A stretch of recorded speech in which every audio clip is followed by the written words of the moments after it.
Hello, I'm Mike Frederick, Executive Director of the Thoreau Society, located in Concord, Massachusetts, at Thoreau Farm, birthplace of Henry David Thoreau. The Thoreau Society is also at the shop at Walden Pond State Reservation. Founded in 1941, the Thoreau Society is the largest and oldest organization devoted to an American author. The Society has members from more than 20 countries around the world, the Penobscot Nation in Maine, and all 50 US states. To learn more about the Thoreau Society or to become a member, visit thoreausociety.org. You may decide to join this growing network of Thoreauvians, people who have been inspired by the writings of Henry David Thoreau.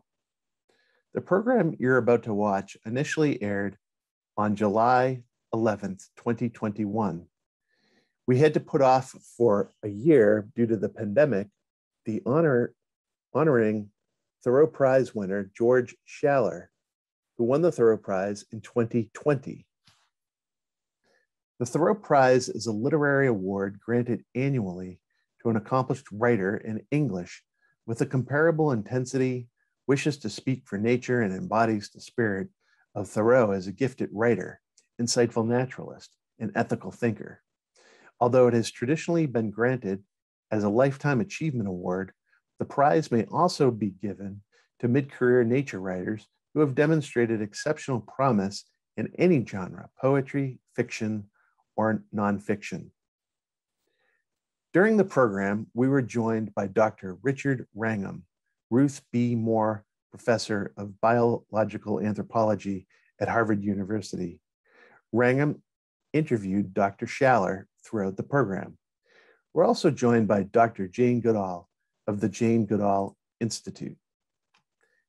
George Schaller is researcher and field biologist whose books include The Year of the Gorilla, The Serengeti Lion, The Last Panda, and Tibet's Hidden Wilderness.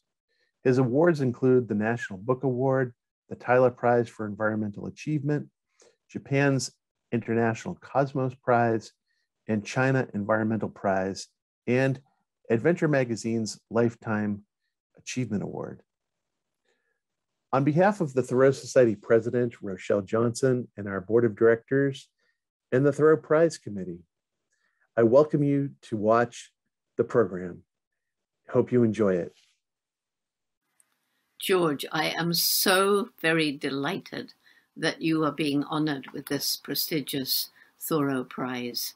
And quite honestly, I can't imagine anybody who deserves it more than you do, because your amazing books about so many different animal species and so many wild, far-flung parts of the world, they've opened people's eyes and hearts to the wonder of the animal kingdom, all the incredible scenes that you've witnessed, all that you've learned. And isn't it fortunate that you decided to share your knowledge with the general public and not keep it confined to learned treatises in university libraries? Added to all the other things that you've done, you just happen to be a really gifted writer and storyteller. And that's what's really, really the biggest gift that your books have given us. I so well remember when we first met, and it was on your way back from spending time with the mountain gorillas. And you came to visit this young girl. I think I'd only been at Gombe about 2 months, and my mother was still there. Do you remember the authorities wouldn't let me go on my own? You came with Kay, and what you must have thought of this young girl who'd never even been to college, sent on this expedition by Louis Leakey, I can't imagine. But you were very nice. And I remember we climbed up to the peak. I suppose we had our binoculars with us. And Mum and Kay spent the day in camp, talking, gossiping, no doubt. And we sat up there on the peak. I don't think we saw a single chimpanzee. But I told you about what I was learning, and you gave me some tips. And you gave me a wonderful gift. You probably don't remember this, but it was a little sheet of polythene which you had used to keep yourself dry in the downpours of the mountain gorilla's terrain. And as you were going back to America, you didn't need it anymore. And it folded up and it fitted in my little haversack. And really, it was a boon. Well, we haven't met very often since that time, just a few times, not enough. I can't think why we haven't met more often, George, but we haven't. And maybe we can in the future. Probably we won't have the opportunity to sit around a campfire in the evening and tell stories like we did at Gombe. Maybe we can go for a walk in Waldron Wood and think of Thoreau and the observations he made all those years ago. So congratulations. And as I say, you deserve it so much. My love to you and to Kay. Bye. Well, first of all, thank you for these generous introductions about my years of roaming here and there. And it was lovely to hear this wonderful talk by Jane Goodall, whose work I've admired for over half a century. And I do hope our paths will cross again and we can chat. And even if we only have a short campfire, don't use too much wood. We've got to conserve wood, Thoreau said. But it would be lovely to chat again and catch up. So I have a few comments,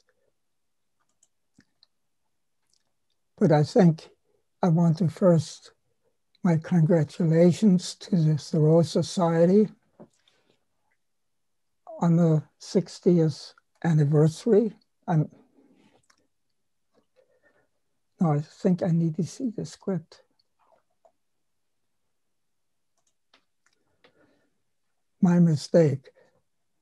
On the 80th anniversary of its founding, I greatly admire your efforts to spread Thoreau's message that humans are part of nature and that everyone must help to protect our environment. As Thoreau noted, we need the tonic of nature. We can never get enough of nature. He even suggested we establish sacred sanctuaries. As he's expressed so well in his book, Walden, there's harmony and unity in nature's diversity. It is for me a great honor and pleasure to receive the Thoreau Prize. I come before you with pride and humility to join the previous recipients whose writings and conservation programs I have much esteemed. The award is also a tribute to my wife, Kay, who has roamed the world with me for over 6 decades, contributing to all aspects of my work and providing love and companionship. Today is July 10.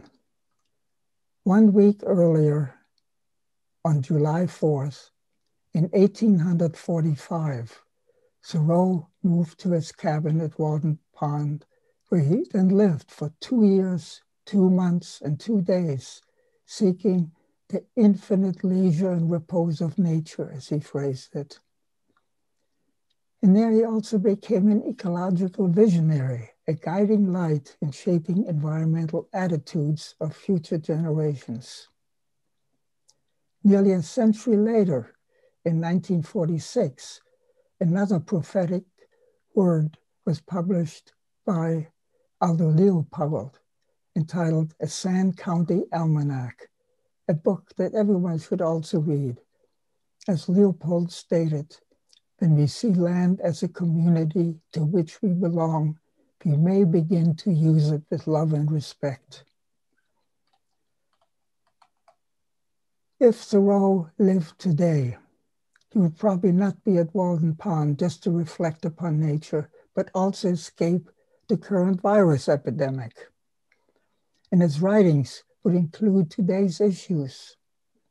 He looked at his woodpile with a kind of affection, fully aware of the forest destruction near his cabin. Today, the Amazon rainforest is being logged at the rate of about 2,000 square miles a year. He also noted that noble animals have been exterminated here, referring to wolves, mountain lions, and others. What would he say about the worldwide extinction of species today? His new vision would no doubt also focus on pollution and climate change that affect our small planet. Humankind today remains disconnected from reality. We know how to solve the problems, but prefer purposeful ignorance. We know that we are wholly dependent on nature for survival. Everything we make, use, or need is provided by nature. Every personal act is an ecological act, whether you flick on a light switch, drink a cup of coffee, or tune in to this meeting. We don't have two planets, one to treasure and one to squander. This is the only home we shall ever have. It's a difficult time for nature. With an ever-increasing human population of over 7 billion, we have, in the past few decades, used up more of the Earth's resources than in all human history. Yet we retain an ideology of economic growth, GDP, gross domestic product. A country considered itself doing quite well with an annual GDP of 2 to 8%. But this only measures cash flow without the long-term ability of the land to sustain such pillaging. Species survival depends on our interests, knowledge, dedication, and compassion. Humans tend to think they're special, somehow separated from other living beings and laws of nature. Many Christians once felt strongly that the world was made for man and that all creatures are subordinate to his wishes. If you think you own something, you also think you may destroy it. By contrast, Buddha stated about 2,500 years ago, "Be kind to all creatures. This is the true religion." Thoreau also noted that every creature is better alive than dead. At least attitudes are changing. The 1982 United Nations General Assembly passed the World Charter of Nature, one sentence of which stated that every form of life is unique, warranting respect regardless of value to man. And in 2008, Ecuador became the first country to add rights of nature to its constitution. Nature has right to exist, persist, maintain, and regenerate its vital cycles. So why is the last great wilderness in the United States, the Arctic National Wildlife Refuge in Alaska, still under threat from oil companies after half a century? Why are the states of Montana and Idaho starting a program of killing wolves at present? Why is there still an international market for elephant ivory, rhino horn, tiger skins, and Tibetan antelope wool scars, among others? And wildness is the preservation of the world, said Thoreau. Note the distinction between wilderness and wildness. Wilderness is a place, whereas wildness is a quality of nature unaffected by humans. Go to any national park in the US and see all the roads, campgrounds, vehicle motor noises, and hotels. Wild animals such as elk and wolves tend to be managed in quotation marks. There's little or no wildness. Parks are often just nature museums now. True wildness is rare, even in remote places like the Amazon rainforest of Brazil or the uplands of Tibet. The Earth is sending us constant signals of fundamental problems. Songbird numbers are decreasing, frogs are vanishing, and plant pollinators are crashing. It will get much worse unless we promote harmony between nature and humankind. As Thoreau noted, we can never get enough of nature. Conservation is caring for the future, of leaving coming generations with a healthy planet. Humankind must adjust its values and priorities. Habits, appetites, and expectations must change from self-indulgence to global responsibility.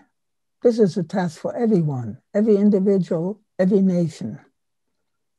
The environment is our one common ground, the oneness of humankind.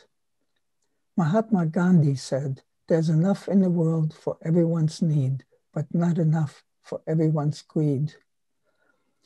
I do not understand why we silently allow so much destruction, even though we know that it threatens our survival. How do we jar people out of complacency? But we must rally people to nature's defense to protect and manage the environment based on knowledge, love, respect, and compassion. Conservation is an economic, political, and social issue. And importantly, it is also a moral and spiritual issue of treasuring nature in all its beauty and variety. As Thoreau advised, nature will be the closest inspection. She invites us to lower our eyes level with the smallest leaf. Yet we still understand very little about the complexity of nature, which supports many million species, most of them not yet even identified. We hold the future of all these species, these natural treasures in our hands. Much of nature remains. We are here united in a proud cause to protect our natural heritage as part of the past and a gift to the future. We are involved with passionate hearts and minds, united in a task that is never ending. As we follow Thoreau's ideas and insights, each in our own way, we must remember his basic directive to the world: simplify, simplify. Thank you very much. Thank you very much, George. That was wonderful to hear your non-stop passion on behalf of conservation. And I've been given the privilege of talking with you about this and asking further about it. It's a huge privilege to sit down with you. You are a scientist, you are a conservationist, and you are a writer. And you could probably have been given this award for any of those three, but in fact it is for writing. What you've written about started with a whole series of fascinating animals that very often you were the first person ever to describe their behavior in the wild. They are often known now as the charismatic megavertebrates. And I think I first heard that phrase in relationship to you decades ago, you as the researcher of the charismatic megavertebrates from Africa to South America and Asia. And as you've written yourself, you were lucky to be around at what you would call the golden age of wildlife research. Lucky in the sense that there were these wonderful opportunities, but you were the one who took them. in the era after the Second World War, when travel became safe in the tropics and many disease threats had been conquered to the point where it was possible to go and spend long periods in the wild without being unreasonably risky. And you took those opportunities. And what I'd like to do is to think about the science and think about the conservation, but to begin with writing, because it's as a writer you're being celebrated today. You quote William Beebe on the need for softening facts with quiet meditation, leavening science with thoughts of the sheer joy of existence. These are fascinating thoughts for a scientist, but you have gone beyond science. Your aim, you've said, is to aspire to an ideal beyond science because you want to help fragments of wilderness endure. And what that led to was, whether you were studying gorillas or tigers or lions or pandas or the great set of mammals in the Tibetan highlands, you've written consistently a monograph on the science and then a book for the general public, which is not an easy thing to do, to find the energy and the skills to do both of those. I wanted to ask, at what point did you decide to go beyond the science? And in doing that, is that something that comes easily to you, or do you have to really sort of work hard at changing your style to be able to communicate to a broader public? Well, that's a complicated question. I basically went out to watch animals because I enjoy looking at them. They're beautiful, they teach me about their lives and so forth.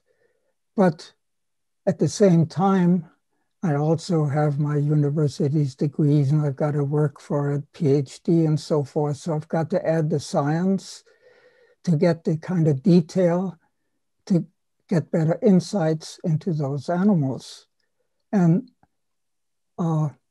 sure, I have that, but you can't just study the science of a mountain gorilla. They're relatives. You want to go up and give them a hug. They're so beautiful. So you write about them, number one, to give your message to the general public that they're wonderful animals. And number two, you want to fight on behalf of their future. They live in a very small environment and that was being destroyed. But luckily, particularly the country of Rwanda has done a marvelous job of maintaining it. Other scientists have followed in my footsteps. So whether you're talking of mountain gorillas or lions or other species, other biologists have stepped in. So there's continuous attention on these species, which is very important. Well, that's a justification for doing this, the writing, but it doesn't tell me much about how you came to do it. So let's talk about the process a little bit. Here's a passage that I found lovely. I want to ask where it comes from. You're in the Changtang, in this wonderful Chinese steppe. You say, the Aru range glowed in sunset hues of sepia and gunmetal gray. The cold hit hard as soon as the sun vanished behind the ranges. Before going to sleep, I looked outside. There were stars, close and bright, but also a cloud bank that spoke of snow. Later, snow came, rustling as soft as moth wings on our tent. Your work is full of these translucent observations of nature. I want to know where these passages come from. Do you, when you're in the field, do you keep a daily journal where you write those sorts of things, or are they distilled from later memories?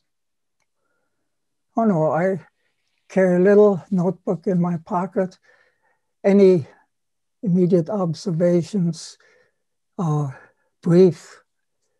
I scribble down a few words. In the evening, I keep a journal at considerable length because my memory is lousy. So I can always return to what I've written and to some extent how I felt at the time of living it. That sounds like a great tip for any nature writer. Do you have any models that you consciously follow? I mean, you've mentioned Thoreau, you've mentioned Leopold. Are there other writers that you admire and like to emulate? Well, there are a lot of them. I admire Peter Matheson, with whom I took a long trek to northern Nepal, for example, and I have for half a century worked for the Wildlife Conservation Society in New York, and its principal writer for many years was William Beebe, who wrote some wonderful books about his work, particularly in South America on pheasants and other animals. So America has a long list, particularly of good nature writers, and I at least sample them.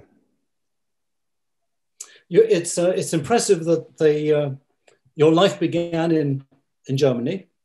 You remind me of Nabokov or Conrad, a European who's come to America in this case and taken the language by storm.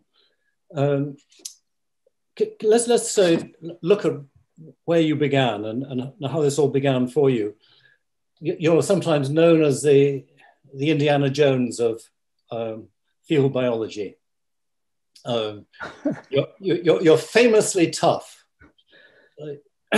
People who have been in the field with you are full of admiration for your robustness in the face of discomforts. In one of your autobiographical pieces, you reflect on the fact that you were born in '33 at the same era, the same year as Nazi Germany was founded. And for your first 12 years, you lived going to a series of schools, but you were dodging Allied war raids, often tremendous discomfort, often a shortage of food. And you wondered if some of your toughness came from there. And at the age of 12, you undertook a memorable journey from Dresden, which was then in the Russian zone, through neutral territory into the American zone. And you suggested that might have sort of steeled you for a life of difficulty in the wild. Do you think that experience sort of made you resilient to natural discomforts? Well, it's hard to say. All I know is that I do my best to avoid them. The one thing I do not look for is adventurous. I want everything in the field to go smoothly. If I meet a tiger at a few feet, I know the tiger is concerned and I'm concerned, and we don't come into conflict. And I avoid conflict whenever possible. Well, you say that, but on the other hand, you put yourself into somewhat tricky positions a lot more often than most people. I mean, let me remind you of the fact that in the 1960s, you and Gordon Lowther were living in the Serengeti, and you wondered if a hunting hominid hundreds of thousands of years ago might have been able to kill enough baby gazelles, Thompson's gazelles, to make an exclusive search for them worthwhile. So what did you do? You walked across the Serengeti plains for about 100 miles, sometimes on your own, sometimes with your partner, Gordon Lowther, but even then 100 meters away from you. And after that, you walked another 16 miles across the plains to find out if hominids could expect to find enough meat by scavenging kills from lions. You met 7 lion groups. They all fled from you, but you didn't know they were going to. Certainly, you had to be very, very alert to the dangers of the wild. So you're saying you try and play it safe. Okay, you were probably cautious, but I wanted to ask, does being vulnerable, as you were to lions or tigers, you followed tigers into the bush, or brown bears and so on, does vulnerability like that consciously help heighten your awareness of nature in a sort of creative and informative way? Well, I like to give the animals the benefit of the doubt. Unless you make a serious mistake, or a tiger or a bear is protecting its cubs, animals don't want any more trouble than I do. Sure, you get tense. You've been studying these wonderful chimpanzees for years. I remember being in the Kayunza forest when a group of chimpanzees surrounded me and banged the trees like a big drum and hooted. And I was tense. I didn't know what they were going to do because I didn't know chimpanzees well enough. So you get into situations and depend on the generosity and kindness of the animals. Well, you've been successful in that dependence, and that's doubtless because you've known them so well. Let's go back to how you came to do that. At the age of about 13, you went to a school, a Schloss Buchenau, a German castle, where you say you discovered the fun of nature by bird watching, collecting birds' eggs, fishing for trout by tickling them. You seem also to have been able to start thinking about the romance of nature in a serious way, because that, I think, was the time when you read an account by the Swedish explorer Sven Hedin of crossing the Changtang Plain in northern Tibet and meeting no one for 55 days. So was that sort of reading important in kindling your passion for the wild? Well, it's difficult to analyze one's predilections. I'm a person that normally does not like crowds. I like to roam around seemingly free. And that's in part what's happened with me. I had opportunities to be in nature, often alone, doing what I think was useful. And Hedin, the Swedish explorer you mentioned, well, I spent a lot of time in mountains in Tibet. One time, we went 1,000 miles cross country, didn't see a person. Now, hey, where else can you do that in the world these days? And that gives me a lot of emotional satisfaction to be in that kind of area. Other people might not like it. Well, you clearly had a feeling for it, because in your first major expedition, I think, in 1956, when you accompanied Olaus and Margaret Murray, very important mentors of yours, on a survey of America's last great wilderness, the Arctic National Wildlife Refuge, as it would become. I think there was on that expedition that you went on a week-long walk by yourself, exploring some of these areas. So there's clearly something about you that is very comfortable, enjoying, as you say, your own company. And you say that they're on that expedition, the Murrays really helped embed the idea that although conservation depends on science, preservation of the natural world is, as you were saying in your earlier remarks, it's a moral issue too. Do you feel that that moral argument is really the one that we need to focus on most as we move forwards at the moment? Certainly, the ethics that every species has the right to exist, the aesthetics of the beauty of species when you look at them close enough. This is something that needs to be communicated to everybody. Half the human population now lives in cities where they have very little opportunity to go into nature.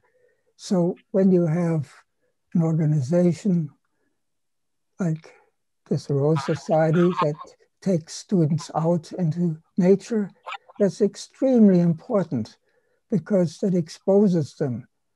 I didn't know what to do with my interest till I went to the University of Alaska. And I saw, hey, he could make a living going out and watching animals. But before that, I just liked to roam around, and that was part of my character, so to speak. The animals you were watching in Alaska were essentially populations rather than individuals.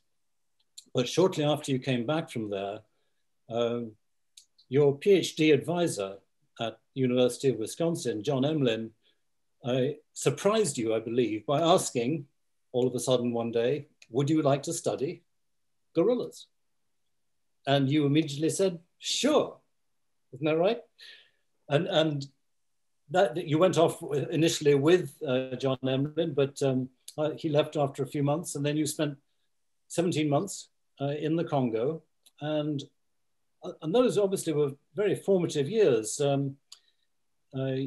You discovered that what at that time was a belief was wrong. That is that gorillas were thoroughly belligerent and dangerous. And you discovered that actually there in many ways were a gentle giant.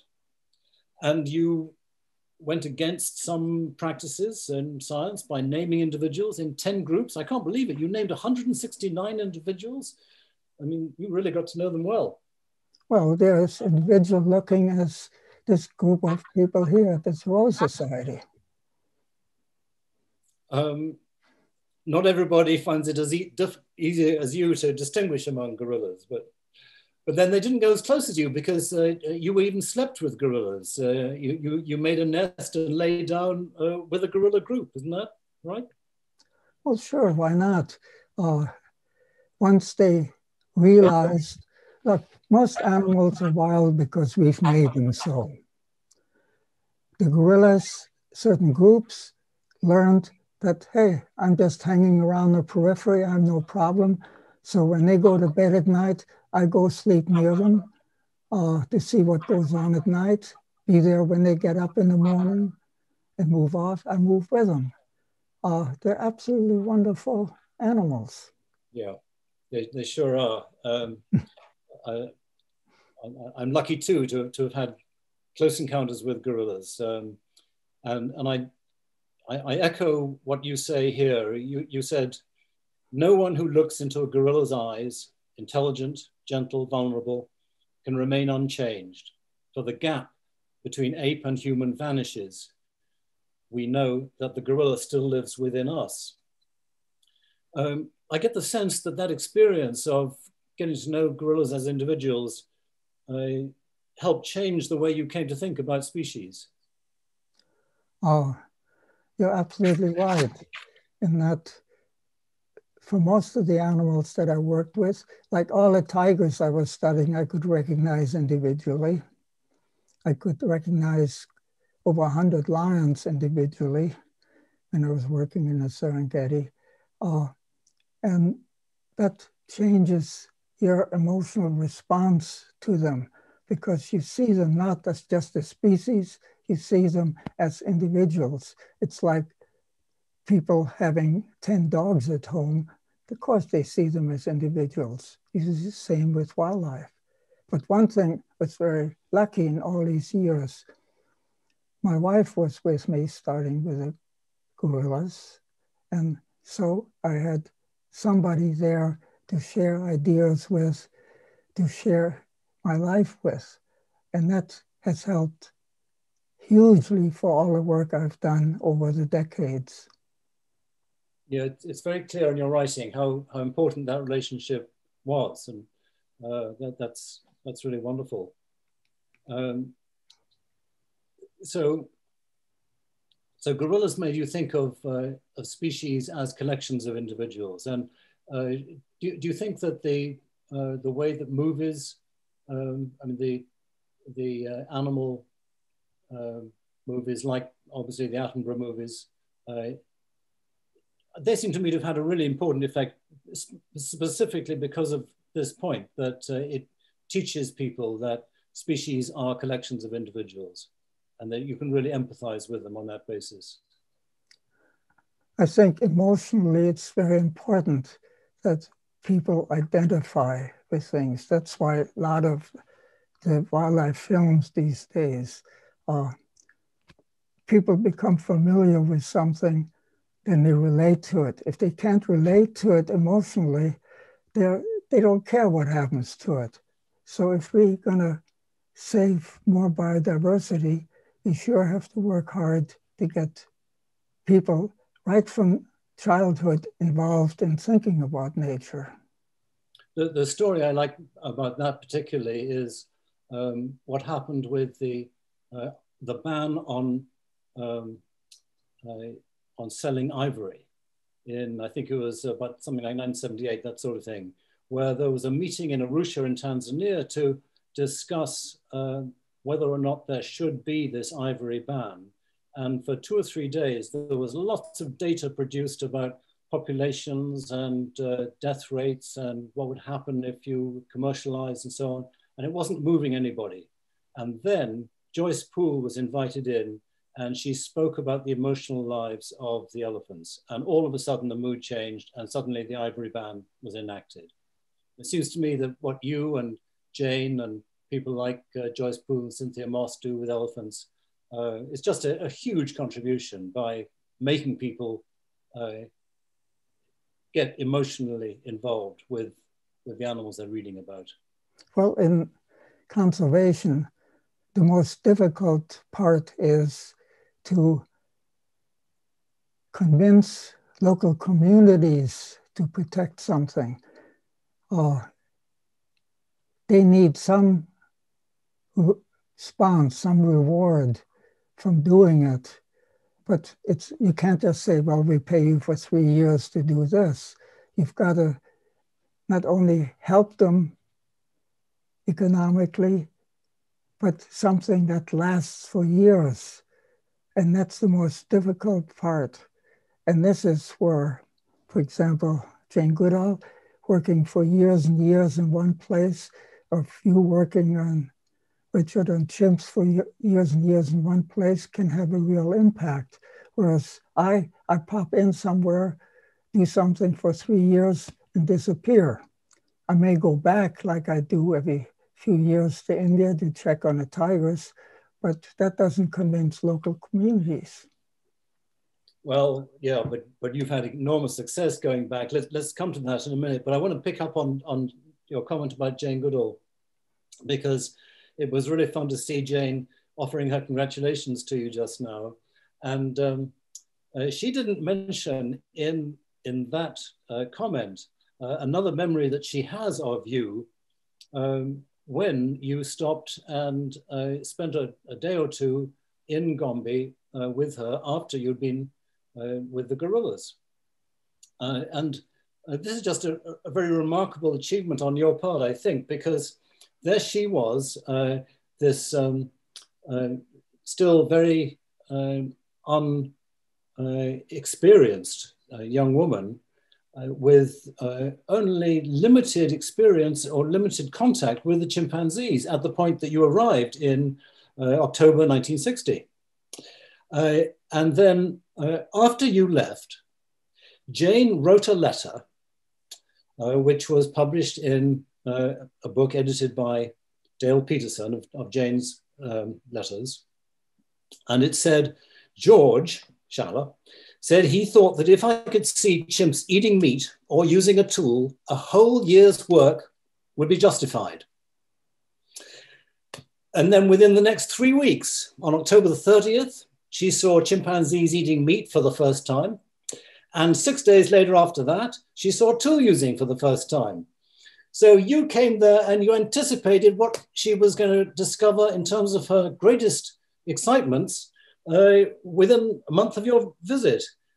I wanted to know, where that came from. Was this because of your experience about apes? Or was it your thinking about humans? Or had you heard already that there might be these kinds of observations? Do you happen to remember? No, but all I know is that I studied anthropology, early humans, and eating meat and using tools are obviously one step forward for them. So chimps are bright and no reason why they shouldn't do it. It's just a matter of opportunity. But chimps don't do it. I mean, chimps do it, but gorillas don't. Gorillas are more self-contained. They live in an environment with endless, nice, juicy food around them. So I don't think there's much pressure for them to try something new. Gorillas will eat meat, but there's not much of it there. So it's partly the ecological situation that helped the chimps there. Well, that certainly was testament to your insight about animals. I want to ask you a question about the impact on yourself, sort of more personal level. So we're moving through your life a little bit. We've been with the gorillas. You went on to study lions. We mentioned about your being in Serengeti and studying the lions there. You went to see gorillas in Kanha National Park in India in between, and all of these led to books. Your time with the lions, you've written that you and Kay spent the happiest period of your lives there. You were 3.5 years in Serengeti. And once again, you were getting to know the animals as individuals, and you discovered that females are the permanent core of lion prides. Males could be either pride members or they might be nomads. So with this process of the long period of getting to know individuals as different beings, you said, watching animals alone without fear of interruption for hour after hour, one feels the senses take on a new dimension.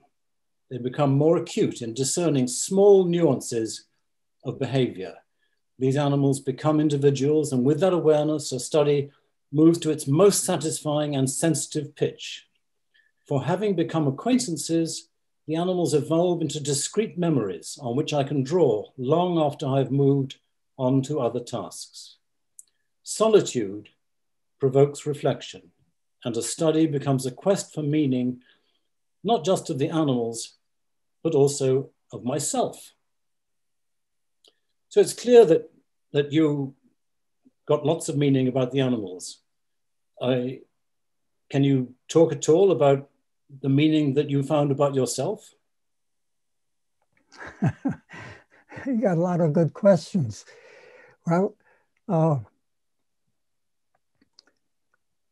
what I obviously learned is that no matter how much I loved working in an area, after a few years, I would say goodbye to the individuals and I would move elsewhere. One major decision, which I didn't make lightly, was that people were studying the individual animals. There were lion studies, gorilla studies, tiger studies. I wanted to go to areas where nobody was and not work so much on the individual species, but help protect habitat.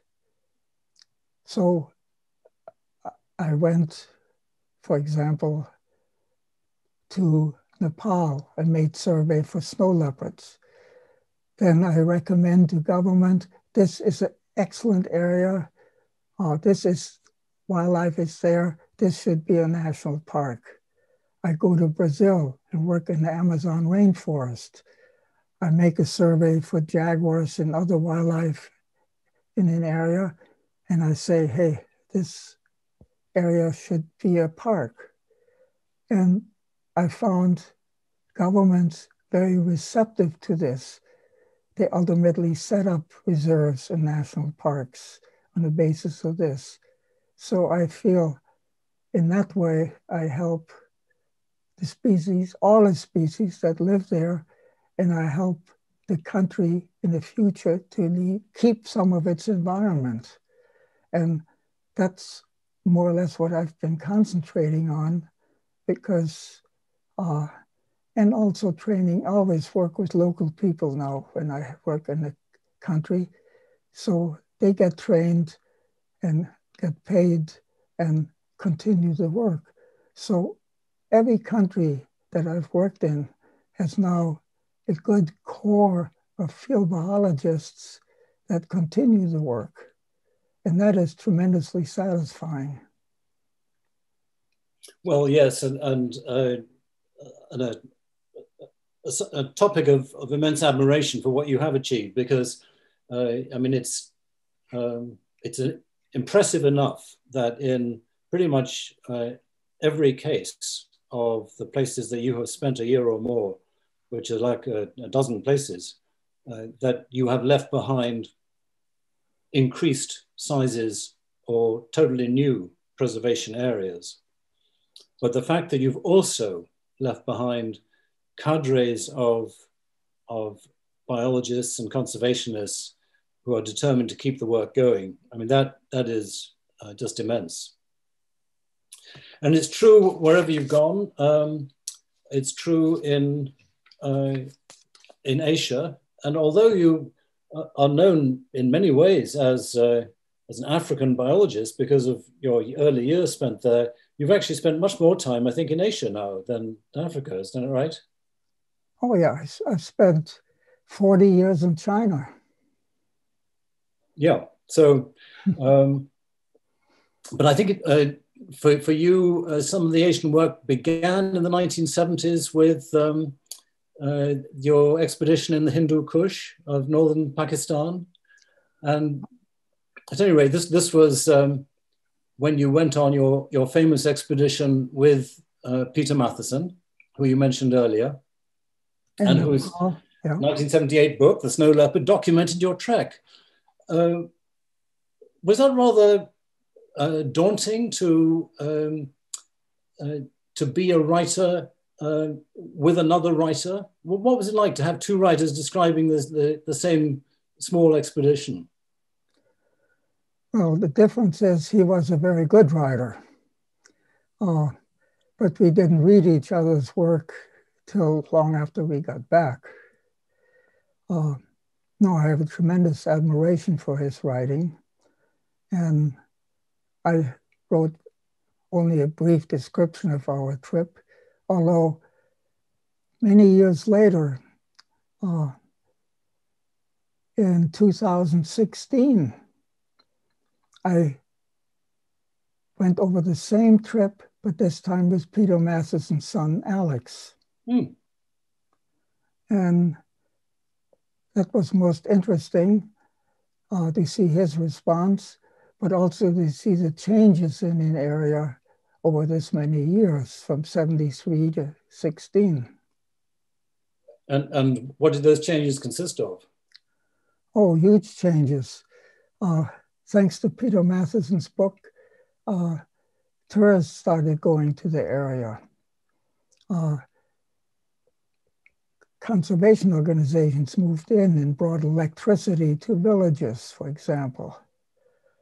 trade with China increased, and so forth. So a lot of the people in that remote area moved to the capital to work, to make money.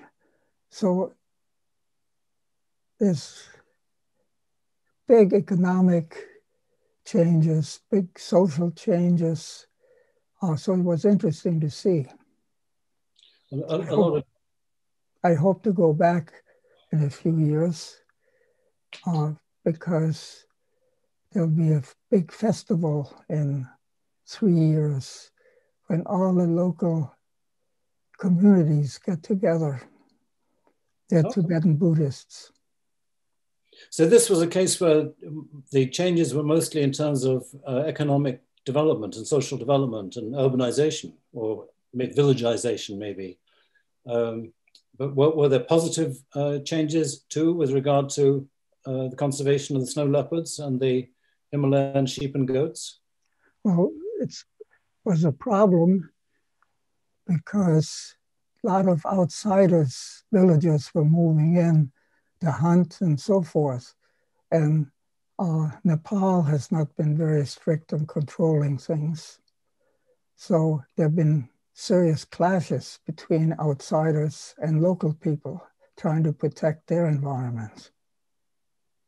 It's a striking feature that scattered throughout your work, you make reference to the fact that you've come across conflict. In fact, you know, with the first long expedition for gorillas, you had to leave because of the collapse of the Congo in the wake of decolonization.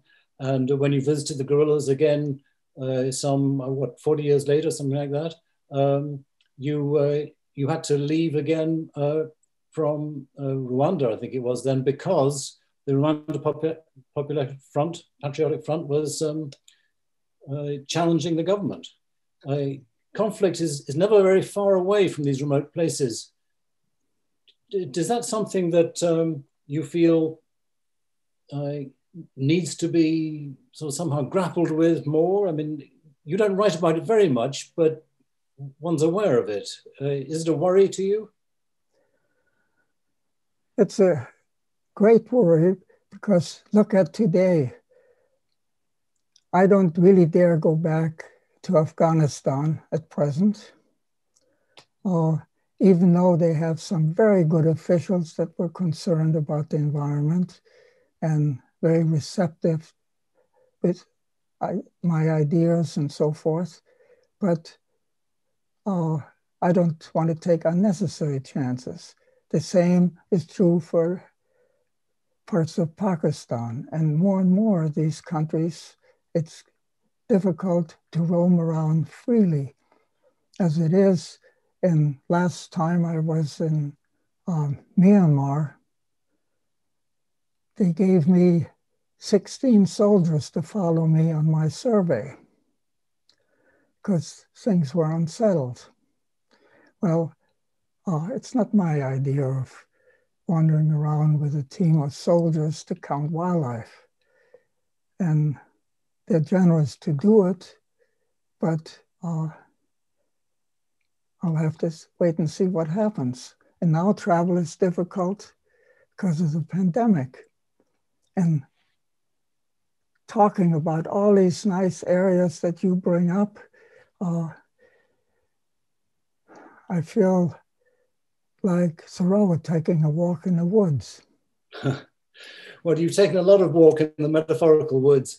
But just on the point about conflict, I mean, all those points you say are obviously right. But one should just note, as you do in some of your writing, I think, that when the Rwandan Patriotic Front took over, they were very keen to make sure that the guerrillas were safe, because they said, when we become the government, we want to be able to have the financial advantages of ecotourism that those guerrillas will provide. And in fact, the mountain gorillas are now at an all-time high. I think it's over 600 from the latest count.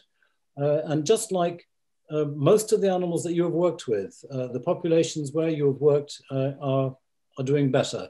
And let me, in that context, just draw attention to the fact that just this week, China took the panda off the endangered list. And they're now calling it vulnerable rather than endangered. So lowering the perceived level of risk. Is that something you feel happy about? That's playing with politics. There are about 2,000 pandas. Now that's not many pandas, however you look at it. Well, those pandas are scattered in over 20 little islands of habitat. Well, yes, China is trying to build corridors of habitat between these islands of habitat to connect them.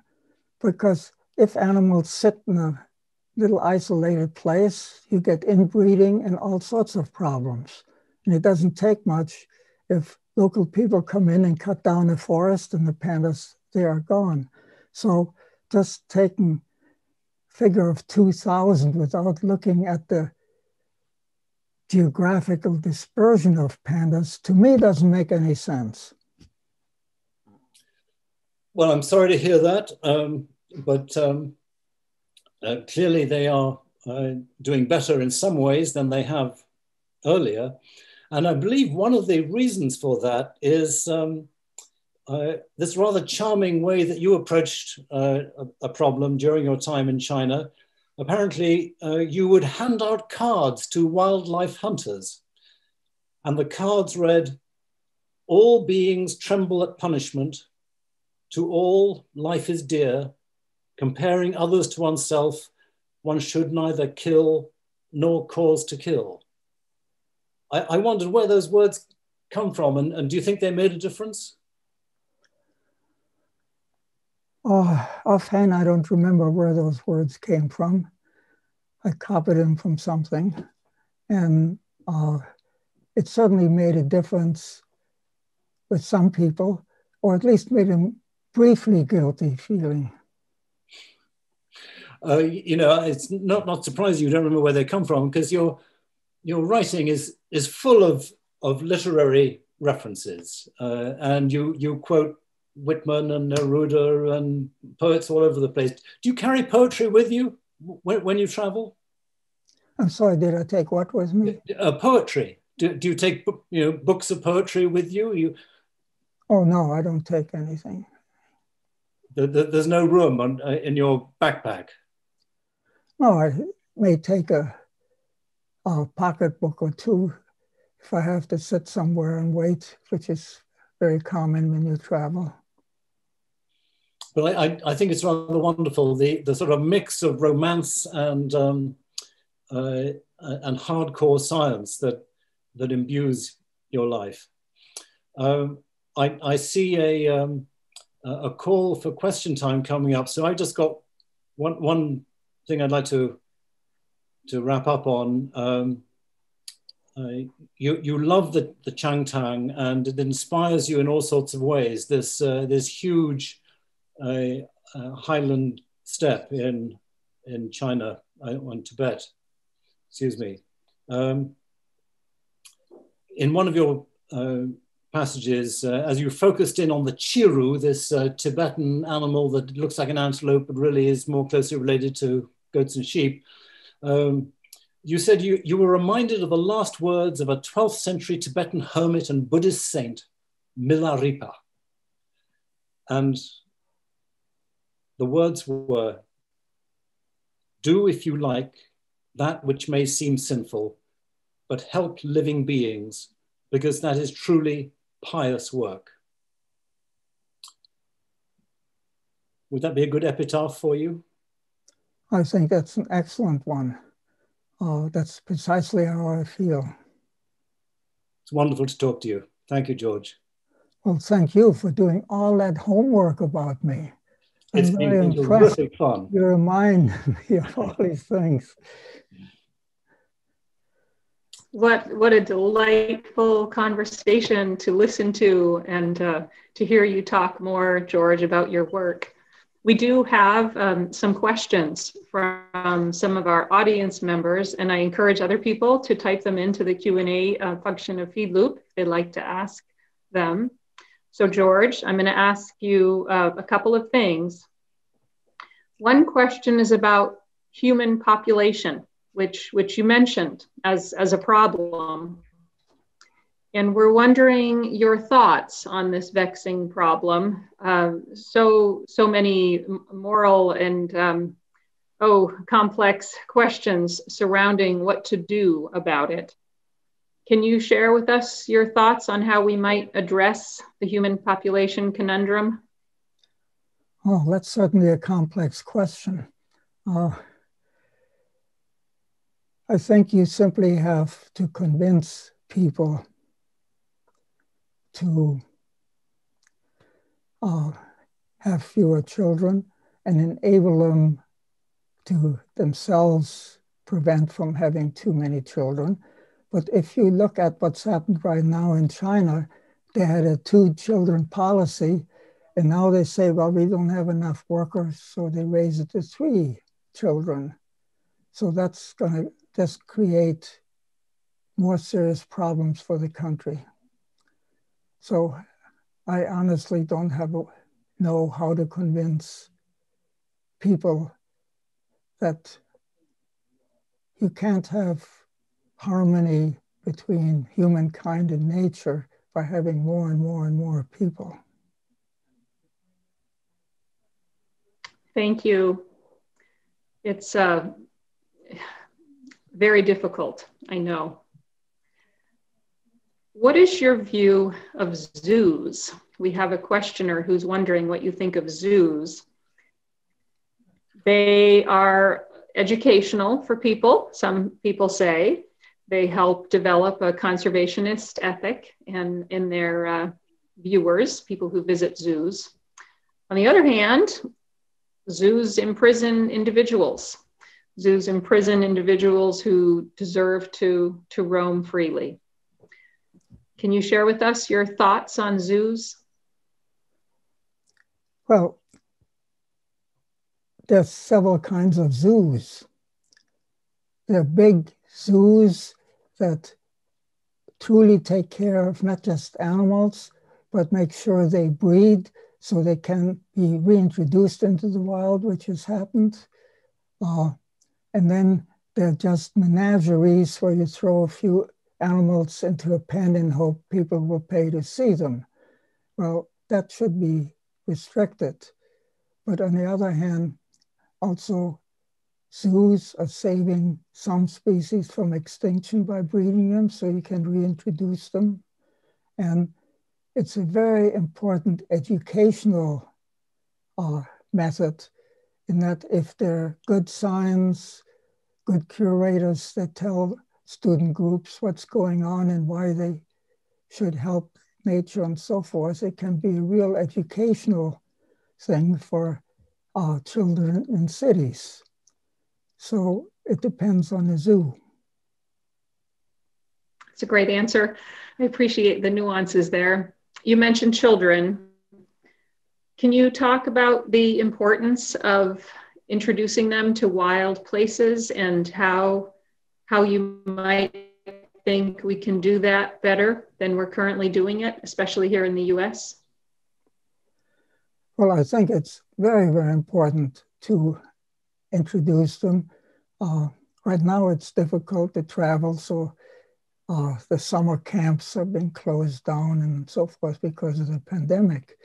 But a lot of various organizations take a busload of children out for at least a weekend of a walk in the forest. And if you take a walk in the forest and there's a teacher that can show you, identify what they see and so forth, you can get enthusiasm. And just exposing children that it exists, that nature is beautiful, and they can enjoy it. They can look at the flowers. They can find a turtle, whatever. That's anything one can do to take students out, children out, to show them nature is important. Our last question has to do with hope. We hear an awful lot today about how we need to be resilient. We need to find the resilience in the natural world. We need to have courage. We need to have hope that things will improve in our world. And there's an awful lot of environmental grief. Where do you find hope? Well, I've been fortunate that I also, before the pandemic, traveled a lot and see places, see officials that are generally concerned, that are trying to protect things. And that certainly is hopeful. Yes, there's no problem pointing out horrible things, but there are many ways from the top down. If you're living a democracy, you can make sure you don't elect a leader like the previous one the United States has, that simply eliminate national monuments and other such things. So it's important who you have as a leader to set a good example. That's just one issue. And such an important one. Thank you so much. I'm going to ask my fellow panelists to come back on screen if they can do that. I just want a moment to thank all of the people who've participated in this session today. Each person, Richard Wrangham, Peter Galvin, Mike Frederick, and of course, our honored guest, George Schaller, providing an essential contribution to this award ceremony and to a really fascinating, very special conversation that we're listening to. Well, thanks to Daniel. Oh yes, George, go right ahead. No, I was just saying I'm so impressed with what you're doing, and please continue it. And I hope that we can meet maybe next year if the pandemic slows down. Yes. Well, it's perhaps the honor of my lifetime to accept your thanks on behalf of the Thoreau Society.